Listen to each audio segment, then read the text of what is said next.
Welcome back to episode 3 of the Player's Perspective podcast. I'm Brady, and unfortunately, I am not joined with my colleagues Brett and Derek since they were unable to watch the game. But that's okay. We're gonna try a solo episode here. We'll see how that goes. So let's get right into it. Unfortunately, Ducks have lost their last 3 games in a row. Which is not sounding very good. But there's some negatives, but there's some positives. But some people don't like to see the positives. Sometimes they just like to see the negatives that are going on. So last time we did an episode, I think it was last Wednesday or Thursday.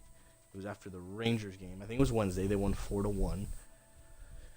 And so it's been about a week, but I want to start off talking about the game on Saturday against the Vegas Golden Knights, which I actually traveled to Vegas for that game. I was there from Friday until yesterday, Monday, and it was a fun time, but unfortunately the Ducks lost, so that kind of ruined the trip, but it's all right.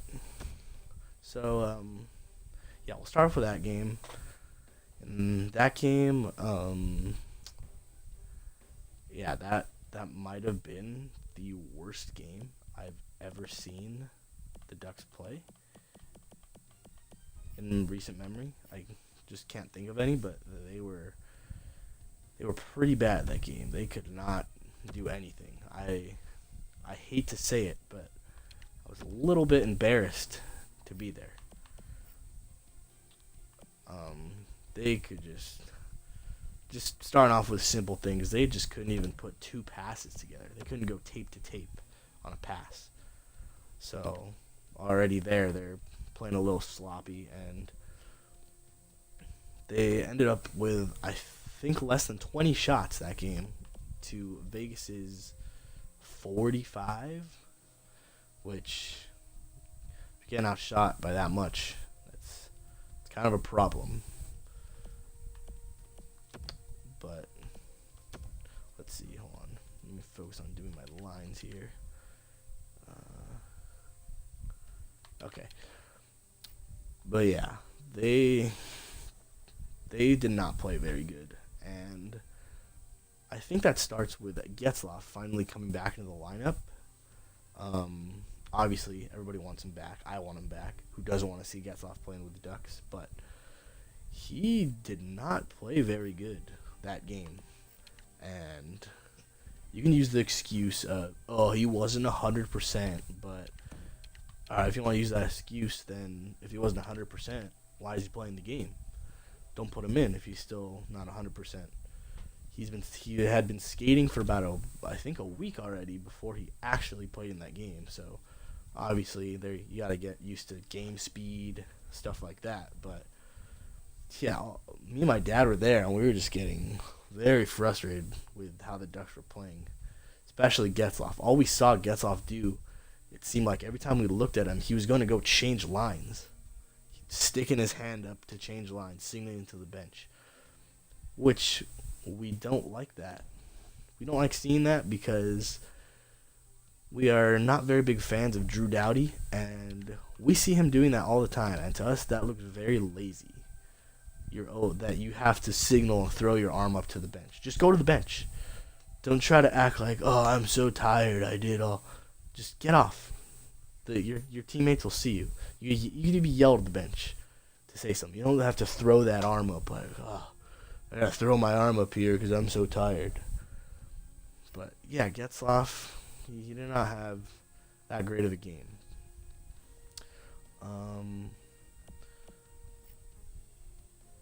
But the only time that they could kind of get stuff going was maybe in the third period, the start of the third period.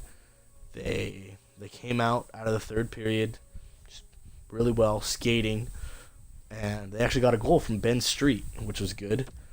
And then after that, they stopped skating again, which at that point they were losing 2-0, so they got they got cut the lead in half. They got 2-1, and then they just kind of stopped skating again, which I didn't understand because you came close and you could see obviously your hard work paid off to start the third period, and then you stopped. So I'm not sure what's up with that, but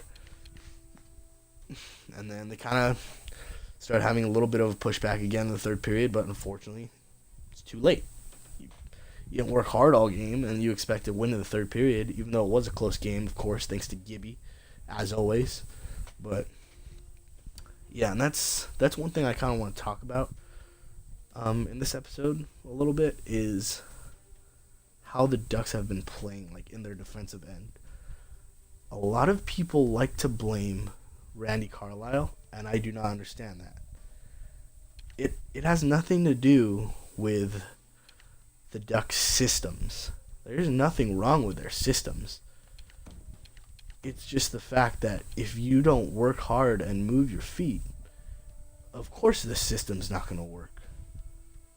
Right? Come on, I mean, think about it. If you're not working hard, not moving your feet, you're getting beat to loose pucks, you're getting knocked off the puck, you're not strong on your stick, you're losing battles. Of course you're not going to succeed. And I don't know why that people like to throw that word around, systems. And I don't think they know what entails systems. Because it's not a system issue. It's a work ethic issue.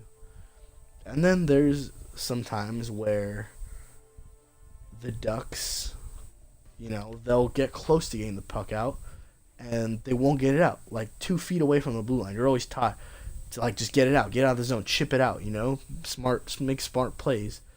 They'll lose it right at the blue line, and then they get caught, and then obviously you get tired, and then when they finally do get the puck, they get the red line, dump, and they have to dump it in and change because they were so tired spending all their time in the zone that you can't keep going. You have to dump it and change. You got nothing else to do. So that's one of the things I want to talk about. And then another thing is, which I guess is with the systems that people like to throw around, is dumping and changing. Every team does it. Every team does it. There's not one team in the league that doesn't dump and change. Yeah, maybe the Ducks do it a little bit more than most teams, but still, I don't. That's another obsession with people is, why are we dumping and changing? It's like, if you have you're taught from a young age, if you don't have a play, that's what you do. What else do you suppose the Ducks do? Do you want them to turn back? Do you want them to turn back? Like, you're supposed to play a north-south, You're not supposed to go east-west. You're not supposed to go south, Stuff like that, it just baffles me. I don't understand why people think dumping and changing is a bad thing. It's not. Yeah, maybe there's sometimes it's like, okay, maybe they shouldn't have dumped and, but like I said, if they're doing bad in their defensive zone, they have no choice but to do that because they spent so much time in their defensive zone that they have no option. So I'm spending a lot of time on the screen. Let me figure this out first, actually, so I can actually get a game here. But yeah, so I noticed that against Vegas, which to me I don't know if they were thinking about the next day, the Paul Correa ceremony, or I honestly don't know what was going on, but it was a pretty piss poor effort, I thought. There were a couple fans next to me that were just throwing words out that I don't know what they were watching, but there was at least a couple of occasions where the Ducks actually got it out of the zone. They were starting to do a rush, and the guy next to me shouts, "You got numbers," when it was a 3-on-3 both times. Like, I don't understand what he meant by "you got numbers." There's clearly a 3-on-3. He saw the two defensemen, and I don't think he saw the center was back too. He shouted that 2 or 3 times, and every time they didn't have numbers. It was pretty funny, but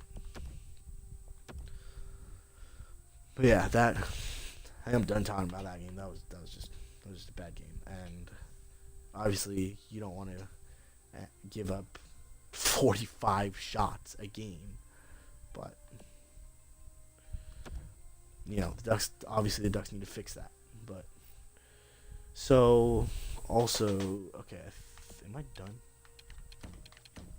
Okay, yeah, you know what? I think I'm done. I think I did everything. I don't usually take that long. Sorry, getting focused on talking here, but so yeah, let's move on to the Buffalo game. So back to back, obviously they had to fly home, which that's about an hour flight. So it's not like they should be tired or anything. They sure as hell didn't play very good on Saturday, so I would hope they would play good Sunday. And again, I didn't watch as much of this game because I had to go to dinner in Vegas, but I paid enough. I watched more than about 3/4 of the game, I would say. I watched. But yeah, the Ducks, again, same thing.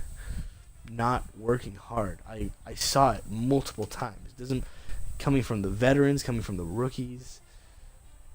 They're just not working hard, and I don't understand why. It's one of those things like, do you want to win? Do you like winning? Do you like losing? Because you guys have 3 straight losses now, and it doesn't seem like you've really changed anything.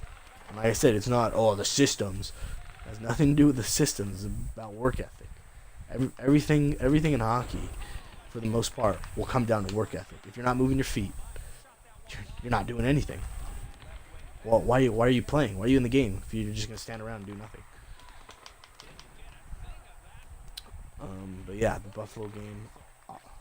It was obviously fun day, fun ceremony. Awesome to see Paul Kariya's number next to Timu's. Will forever be there in the Honda Center rafters for a guy that basically grew hockey in California by himself. He was the first franchise player for the Ducks. I think it was 963 games, 963 points. So he was a point per game player, which you don't really think about that, but that's obviously a really good stat. Obviously I see stuff like that and I figure, I wish you would have been able to get to 1,000 points, because getting to 1,000 is a huge milestone. But still, Paul Kariya is just one of the greatest Ducks ever. But yeah, it was a fun day, and unfortunately the Ducks could not get a win. Everyone was there. There's a lot of legends there. I saw Jiggy, Rob Niedermeyer, Scott Niedermeyer, Steve Ruchin, who, by the way, is very funny. From what I saw on the Fox Sports broadcast, he was making lots of jokes. Guy Bear, who is usually pretty calm on TV, was chirping his teammates a little bit. That was fun to see. But yeah, it was just a fun night, and the Ducks couldn't pull out a win, which is disappointing. And so against Vegas, they lost 3-1. Against Buffalo, they lost 4-2, and then today against Chicago, they lost 3-1. So some trends you see there. Obviously, Ducks lost by 2 every time, and it would with the second goal being a empty net goal, or the goal that made them go up by 2 being the an empty net goal. So let's just say the Ducks lost by 1 each game. Let's just say they never got an empty net. They basically lost by 1 each game. But I don't think you can really blame the defense. You can't blame. Obviously, Gibby is standing on his head and doing all he could. But if you can't score goals, how are you going to win? You know? Score 1 goal a game, 2 goals a game. Like, you're basically saying that Gibby has to get a shutout every single game, or else you're not going to win. And obviously, that's pretty impossible. But, oh, shit. Ooh, what a goal by Cogs. Look at that hustle. See, move. See, that's a perfect example right there. I moved my feet, got the puck, won a battle, and good things happen. Tonight against Chicago, I thought the Ducks actually played. I didn't think they played bad. Obviously, they gave up a lot of shots, but they didn't. I don't think they played as bad as they did against Vegas, since that was one of the worst games I've ever seen. Buffalo, I thought they played. They were eh. They were eh, and then this game I thought they were better. And it was nice to see Nick Ritchie get in the lineup. That was huge. You could see that he lost some weight. He's a little bit faster, which is good. A little bit lighter on his feet. They were saying during the broadcast he was there. I think it was in Toronto. He was there for 3 months. They work out Monday through Friday, and he was there for 3.5 months, and he was working out with guys like Connor McDavid of the Edmonton Oilers, Steven Stamkos of the Tampa Bay Lightning. You know, I would say he's got some pretty big company there. But yeah, so he definitely looks better. Something that the Ducks I feel like were missing with him out of the lineup. I know everybody likes to bag on Ritchie, and even me, I like bagging on Ritchie too, but I was saying about his contract, he was holding out for. It was like, okay, come on, dude, you're not worth that much money, whatever you're asking for. But I was like, you know what? As long if he comes back and he plays good, it doesn't matter. I'll take back all the stuff I said about you. But you got to come back and perform, since you were complaining about not getting enough money and stuff. So obviously, if you come back and perform, good. Which today, his first game back, I thought he did pretty well. Going back to what the Ducks are missing. They're missing like a big body like him. He did really good in the corners. Every time the Ducks would start a cycle, he would be down low. You know, he's good at working the puck. He's a big body, able to shield the puck, protect the puck from a lot of the guys, and he made a couple good passes. I think it was in the. I remember one I think it was in the second period. He got the puck, came down the wall, left side, and he picked his head up. They even brought it up on the broadcast. They showed a replay because Brian Hayward was actually pretty happy about what he did. He picked his head up, saw Montour coming in late off the bench. He stopped up, took his time, and made a great backhand pass to Montour right in the slot, and it led to a good chance. And then I think in the third period there was a part where the Ducks had the Blackhawks hemmed in a little bit for a while, and they had a really good shift. And one of the things I saw, Ritchie obviously was doing good down low in the corners, you know, being the big body that he is, and he made a pass to Getzlaf that was like a pretty good pass. I don't remember what Getzlaf did with it though, but it was a good pass. I was like, oh wow, Ritchie did that. Good. That's what I like to see. That's what we like to see him do. That's why he's on the team still.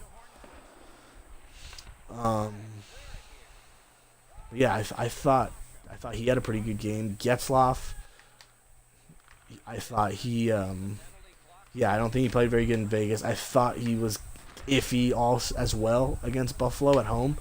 But tonight in Chicago, I thought he had a good game. He wasn't like the normal Getzlaf that he is, but he played pretty good.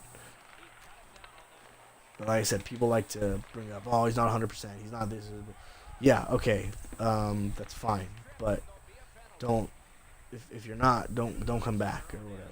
Like, don't go back to the lineup, or maybe take a little bit more time off. Obviously, same with Ritchie. You gotta get used to game speed and all that stuff.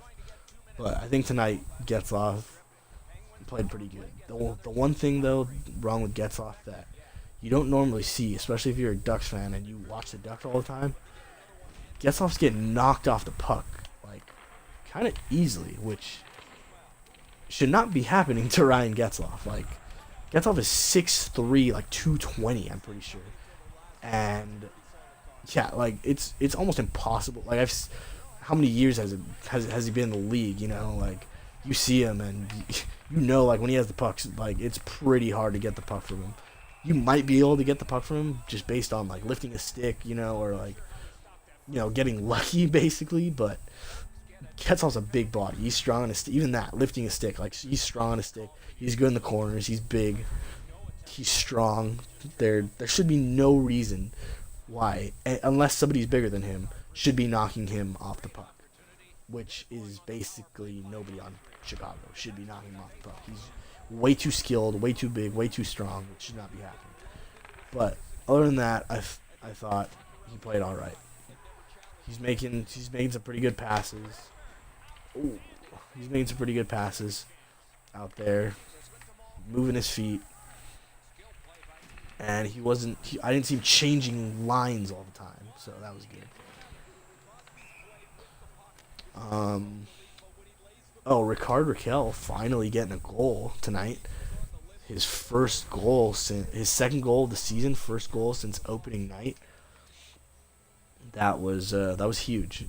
And actually, throughout tonight's game, Raquel looked really good. This is basically, well, obviously, since opening night where he got a goal and 2 assists. He had 3 points. Tonight was his best night, even though he only scored 1 goal, but he just looked good. Like that goal just gave him some confidence.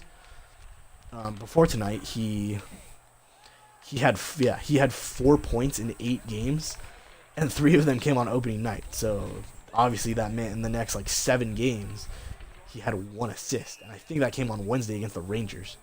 So games 2, 3, 4, 5, 6, I think, 7.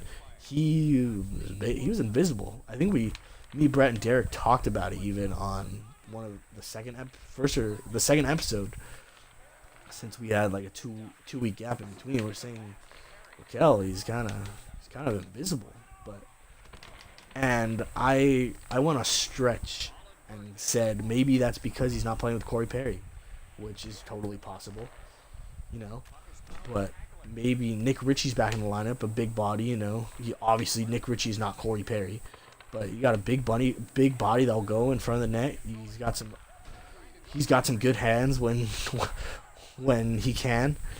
But yeah, nice shot, Shen. Raquel just looked comfortable today, just holding the puck, carrying the puck, skating it in. He looked like he should be, basically.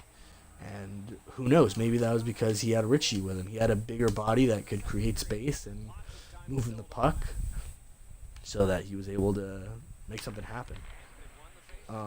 His goal was he did it all himself, basically. And Taze, what a great back check by him. I actually thought Taze was going to catch him. And I think Taze lifting Raquel's stick right before he shot kind of messed up Crawford. Like, that was a nice move and a nice shot by Raquel, obviously. But, yeah, I think it kind of messed up Crawford a tiny bit doing that stick lift. Oh, come on. That was not who I wanted to pass to. But, yeah, who else had a good game too? Actually, let's talk about who did not play. At least I thought did not play very good today, and those were the rookies. I thought all the rookies except maybe Sherwood. Big fan. We're a big fan key for Sherwood here at PPP. But yeah, all the rookies were just, I don't even know. There was a point when I saw Sam Steele literally look at the puck as it went past him in the defensive zone. I think they're on the power play. In the defensive zone. when they were on the I think the Ducks were on a power play. They were trying to break out, and they had pressure, and he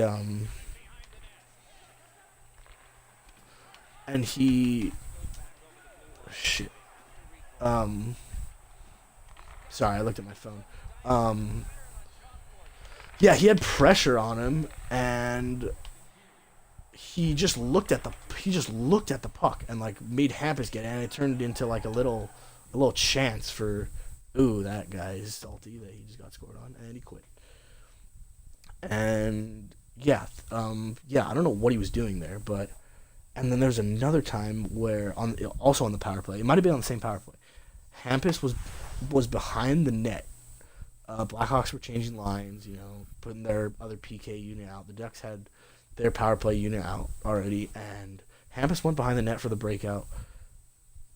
And I think Taze came in, started to pressure Hampus, and Hampus stepped out to his strong side, made a pass, and it hit Steele's skate, and like created a chance. Like stuff like that is just what I'm talking about. Just it has nothing to do with systems. Just sloppy play is what gets the Ducks into trouble. Like just the little things. I don't know if a lot of you guys pay attention to it, but yeah, it's sloppy things like that that make the Ducks not look good. But yeah, the rookies, I thought they had a pretty tough game today. There was a lot of times in the defensive zone where they were standing around, not working, not moving their feet. There's a couple times when they had chances to, just like in the Vegas game, but actually the rookies played good in the Vegas game, I thought. There were times where they were 1 foot, 2 feet away from the blue line, and they didn't chip the puck out. And then, goes back into the zone and, gets some zone time for the Blackhawks. Yeah, and it was, like I said, it was coming from Steele, it was coming from Comtois, Lundestrom. Yeah, not so much Sherwood. Sherwood, you always know what you're going to get from Kiefer Sherwood. Just hard-working, hard-nosed guy. I actually saw on Reddit earlier, somebody said that Kiefer Sherwood cannot win a battle. Buddy, I don't know what you're watching, but that's all this guy does. Oh, that's nice. Ducks versus Ducks.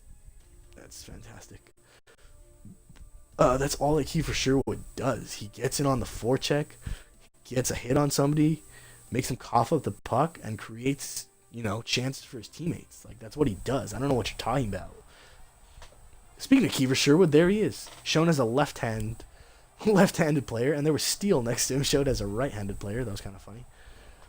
But yeah, I don't know what you're watching. I don't know. I see stuff on Reddit. I see stuff on Twitter where I'm just like, did you watch the game? Like, do you have any idea what you're talking about? Because I did not see any of that in the game. I see that a lot. And me, Brett, Derek, we always talk about it, stuff like that. We have a group message, we have all the messages going on, and we just see stuff and we're just baffled. Like, how can somebody think that? All these people that think, oh, fire Carlisle, oh, it's like, what do you want him to do?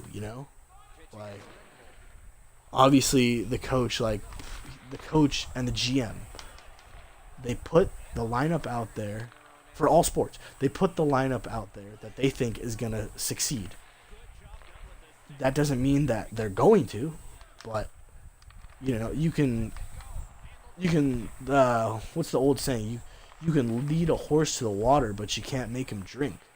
You put the lineup out there, but that doesn't mean they're going to perform and work hard. So I don't know what the whole thing is with fire Randy Carlisle. What do you want him to do? It really isn't his fault. Obviously, stuff like, yeah, and then the thing I talked about earlier with the dumping and changing. It's like every team does that. Like, I don't understand what the obsession is with that. Every team does it. You can't say, oh, it's his system. Oh, it's his systems that they get the Ducks in trouble. No, it's completely false.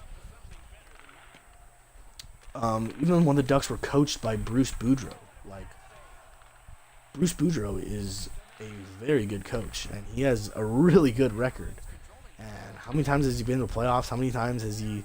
Obviously, he hasn't won, which is like the big thing, right? But you know what are you gonna say about him and his systems and his and how he ran stuff with the Ducks? Oh, nice shot, Kessler. You can say the same thing for any coach. To me, the my favorite coach at least, and or I guess I can name two coaches who are my favorite coaches are Mike Babcock. I've always been a fan of Mike Babcock, especially when he coached the Mighty Ducks, and Joel Quenneville.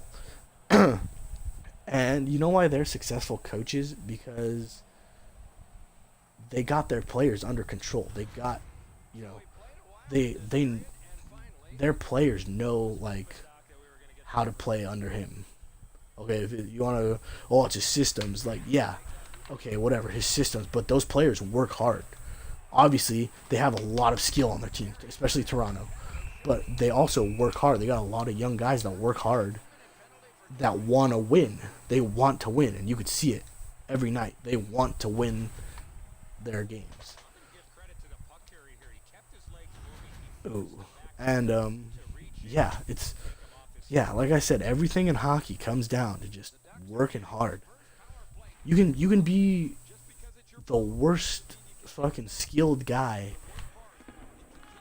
and if you work hard, not guaranteed. Like especially when you're younger, when you're trying to make the NHL, it's not guaranteed. Obviously, you're gonna make it to the NHL if you're absolutely like have no skill, but work ethic always trumps skill, no matter what. You can ask any scout, any coach, anybody. That's just how it works. If you work hard, people notice that.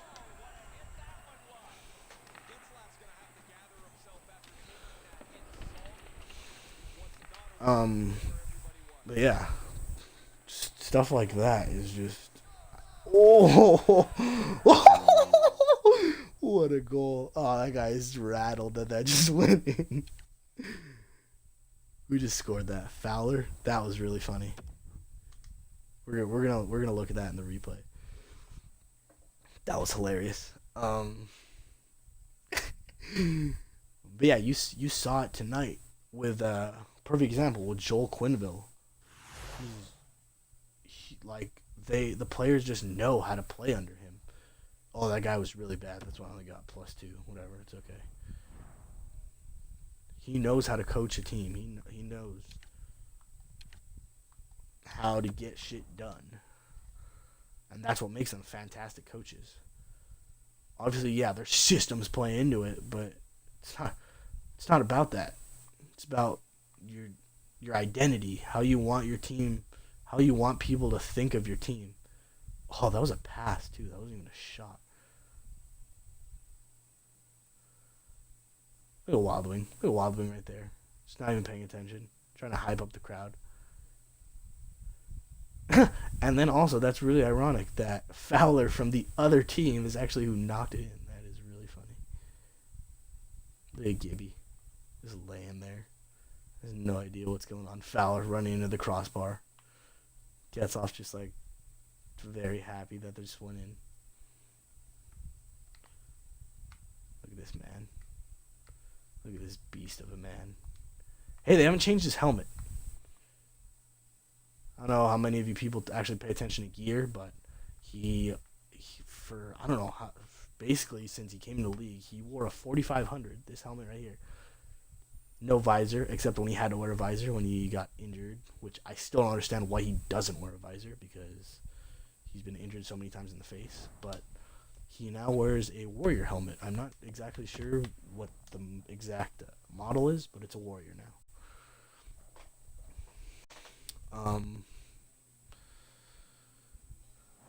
Yeah. Uh, yeah. I don't know what else to really say on this. I mean, I could. Let me see. if I can, let me go on Reddit. Let's find some points maybe that I can talk about here. Uh,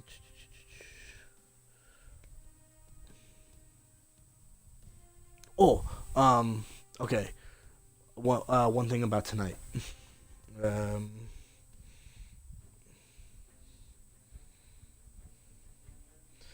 so one, if you want to blame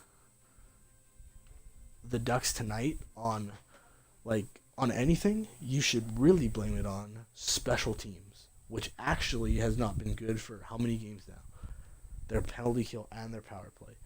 Their penalty kill obviously is better than their power play, but still, they had I think 5 chances today. They went 0 for 5 on the power play, and now that's something that you could complain about because that's a system that you work on and that needs to be better. You have to have a good power play if you want to win games. I was listening to Sirius XM Radio, NHL Network Radio, like I always do, in the morning and a little bit in the afternoon, and they were saying if you gotta have basically at least a 22 or a 23% power play to be successful, or to be like one of the top teams. So they're naming off people like Pittsburgh, Winnipeg, Nashville, Tampa Bay, people like that have like 25%, because that's the type of thing like other teams like like oh like as the other team you have to work hard, you have to move your feet and play better, because if you put the other team on a power play, they're going to score. And I don't know I forget what year it was, but at the end of the season, the Ducks had the top power play and the top penalty kill in the league, and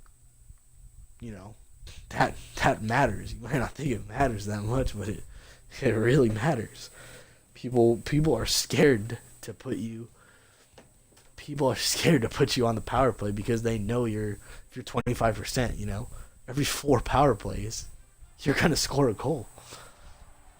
And then if you have a good penalty kill, if your team has a good penalty kill, that maybe we can afford. Obviously, you don't want to take penalties, but maybe like you can afford to take a penalty because you're like, we have a really good penalty kill. Maybe it's all right if we take like one of like if you have to take a penalty. There's a difference between smart penalties and dumb penalties, lazy penalties. Working hard penalties and lazy penalties. Which I forgot to bring this up when we were talking about the games earlier. In the Vegas game, and I don't know why the Ducks have had I think 3 delay of game penalties this year, which is weird. That's really weird. I don't know what's up with that, but yeah, taking dumb penalties is something the Ducks have kind of been doing lately, and they're lazy penalties. Like, Getzlaf on Sunday's game against Buffalo, he got a tripping, which is a lazy penalty, and he got a cross-checking penalty, which is a discipline penalty, which, he's being undisciplined. He's not using his freaking brain. And, yeah, this episode might sound like I'm ripping on Getzlaf a lot, but it's not like I hate him or anything. He's one of my favorite players, and he always will be, forever. But it's just I expect him, to be at a higher standard than everyone else, so that's why I might rip on him a little bit more, just like Perry. Because I've basically watched Ducks hockey since 2003, and I used to be a season ticket holder, and I watch every game basically, home and away, to know my guys. Ooh, Comtois sneaks one through. But obviously, yeah, Perry takes some dumb penalties sometimes, some undisciplined penalties. Gets off when he gets mad. Also does that. The one that was notorious though for doing it was Nick Ritchie. Always take dumb penalties, which is one of the reasons why Ducks fans got very mad, including me. Got very mad about him last year. Is seemed like he would always take stupid penalties, and they'd be like I said, not working, not moving your feet penalties, like slashing, tripping, stuff like that. Ooh, I'm just on a roll today. Maybe it's because I'm not thinking too much about playing and I'm thinking about talking more. Maybe that's making it easier. But yeah, penalties. The Ducks haven't been. on Saturday, the Kings. I don't know if you watched, but also I obviously I don't like the Kings, but I watch a lot of Kings games. I basically watch as many Kings games as I do Ducks games. So I'm not just a salty Ducks fan, mad at the Kings or hating the Kings, just because they're the Kings. It's like I watch, I know, like I see stuff. But I don't want to get too much into that. Maybe on another episode. But what I wanted to get to was Saturday. The Kings played against Buffalo, and Jim Fox brought up it's the broadcaster's curse, the jinx.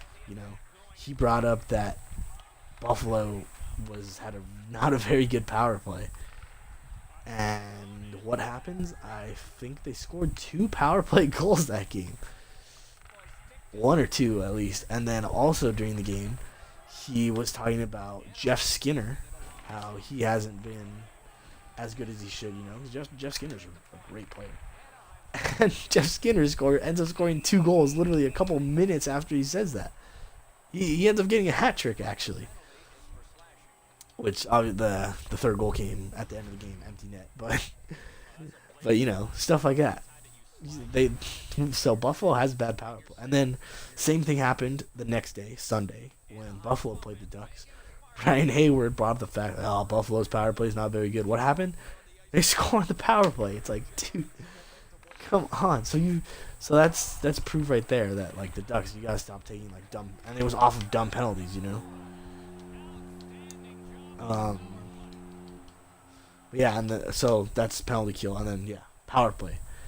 There was a couple times where they can't even enter the zone. You can't even break out. They can't even simple things, zone entry and breakout on the power play. And believe it or not, you should be working harder on the power play than you do when it's 5-on-5. And my old coach, Patrick Stefan, yes, the one who missed the wide open empty net and fell, yes, him, who actually was my favorite coach of all time and my best coach in my life, actually. I learned so much from him. He said, you have to work harder on the power play because you act like, we're one guy ahead. We can lay back, take it easy. No, you gotta work harder. Because if you have that mentality, you're gonna suck on the power play. And I learned that from him, and it's true. This is one of the things you don't really think about, and then as you get older, you're like, that makes a lot of sense when you put it into perspective. But yeah, the Ducks they couldn't do a breakout. They couldn't do a zone. There was one time which was good that I saw, Raquel was carrying it up and he was bringing it in the zone. He passed like the dots and he was like right at the blue line, and he had room and he tried to like kick out a pass to Getzoff, and Getzoff luckily knocked it out of the air and was able to get it to Raquel, but then I think Raquel ended up turning it over. But he had a chance to skate it in, to start, set up the power play in the zone, and which is good, which I like from Getzlaf. He's a great captain. Right when they got back to the bench, they actually showed Getzlaf talking to Raquel, and I would assume that's what he was talking about. I knew right away, like, when I saw them talking, that he's probably talking. Obviously, I don't know for sure, but he was probably talking about that play. And based on his hand motions that he was doing, he was telling him, you got room to skate that in. Don't be afraid to skate it in. You don't have to. Because most power play breakouts, right? I don't know if you guys pay attention, but you start behind the net. You might have one guy at the blue line, to open up space. You have two guys that'll come down and curl.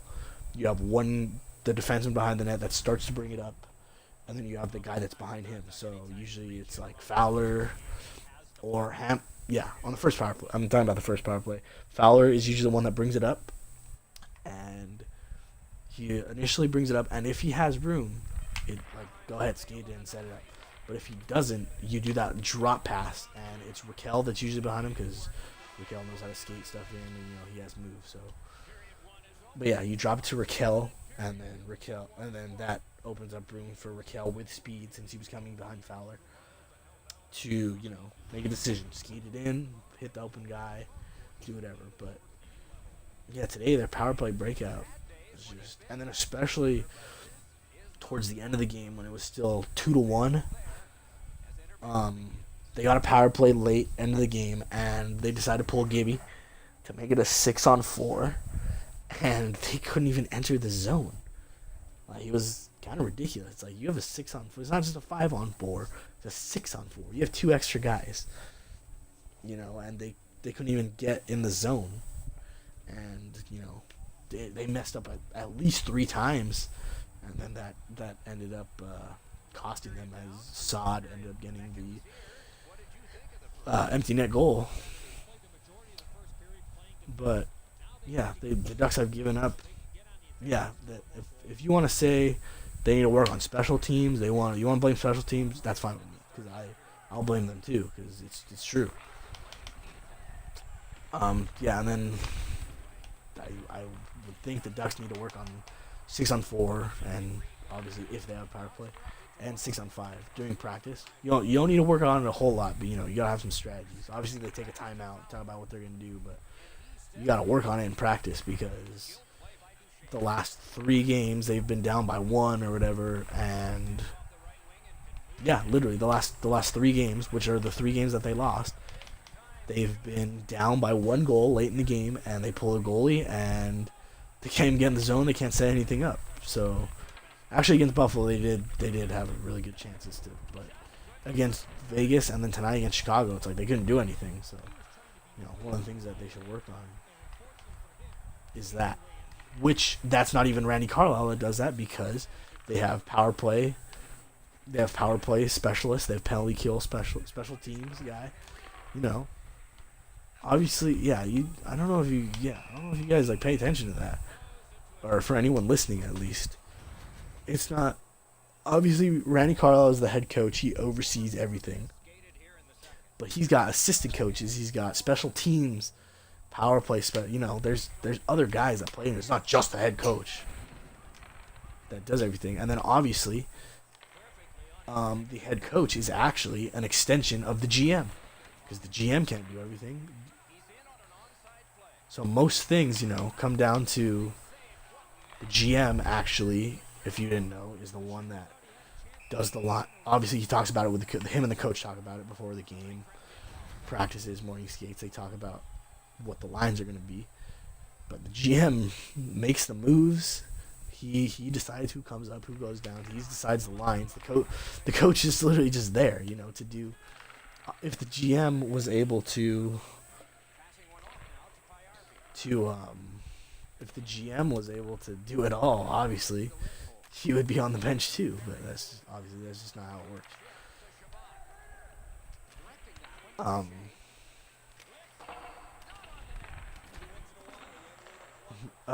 But yeah. So you can't just, if you want to blame people, you can't just blame all on Randy Carlisle. You gotta blame everyone. Everyone likes to think just because the rookies did good the first 3-4 games, they haven't been doing that great in the past couple games. Been doing okay still. Tonight was, I think, to me, was the rookies as a whole probably their worst game. But okay, everyone likes to praise the rookies. Oh, they're so good, but you're blind. You're being blinded, by the fact that being blinded at the fact that, hey, the rookies, helped us in the beginning, but now they're comfortable and maybe they're being sloppy on the in the defensive zone, and they're not doing as good. They're not scoring as many goals.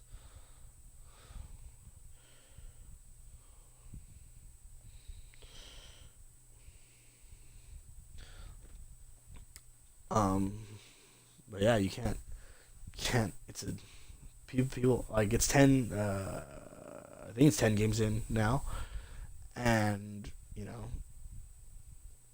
no need to like panic yet. You should about 10 games in, you should know like what your team's gonna be like. You should know your identity and how you're gonna play throughout like the rest of the season. About 10 games in, but obviously that changes. But they say that you want to be in the playoffs by like Thanksgiving, by Christmas. You want to be in the playoffs because most teams that are in the playoffs by then, or high in the standings by then, are going to be the teams that make the playoffs. That's not always the case, obviously, but that's the case. That's usually the case. So, but the Ducks right now, obviously, they're having trouble in the defensive end, but you can't score. They can't score goals either. So it's kind of both sides. Both sides here. Then they say defense leads to offense. So obviously, Ducks aren't playing that good of defense. They're not going to get good offense. I'll admit it, the Ducks were pretty lucky to win some of the games that they played in the beginning. Thanks to Gibby and thanks to the rookies, But it's not gonna. As you can see, the last 3 games, it's not gonna work every game. It's not gonna work all season, obviously. The Vegas game, I was one where Comtois I thought was kind of like invisible. I saw him obviously, but he wasn't really doing anything, which is fine. It's okay. You're a rookie. And I saw somebody on Reddit say, "Oh, where's Comtois? It's like, dude, calm down. Like he can't."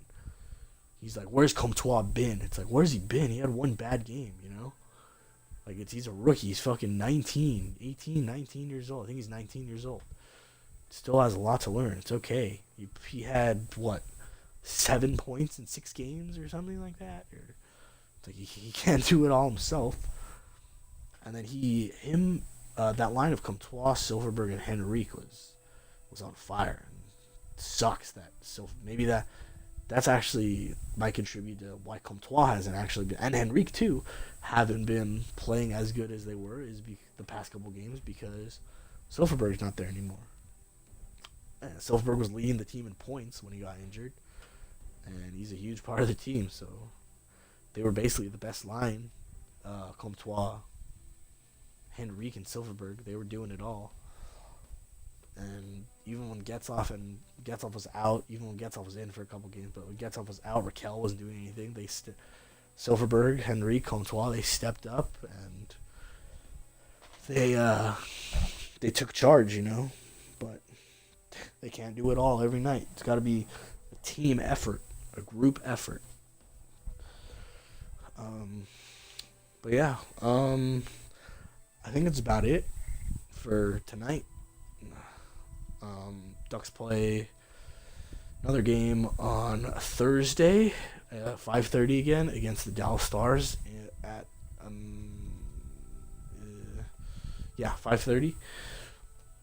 So I would assume, hopefully, do another podcast on Thursday, and I think I'll be joined by my buddies again for the next episode. So yeah, if you got this far, thank you for listening, and if you have any comments, questions, feel free to tweet me. Feel free to leave them in the comments below. Do whatever. Me and my colleagues will be happy to answer them for you. That's why we're here. So, again, thank you guys for listening to episode 3 of the Player's Perspective podcast, and I'll see you in the next one.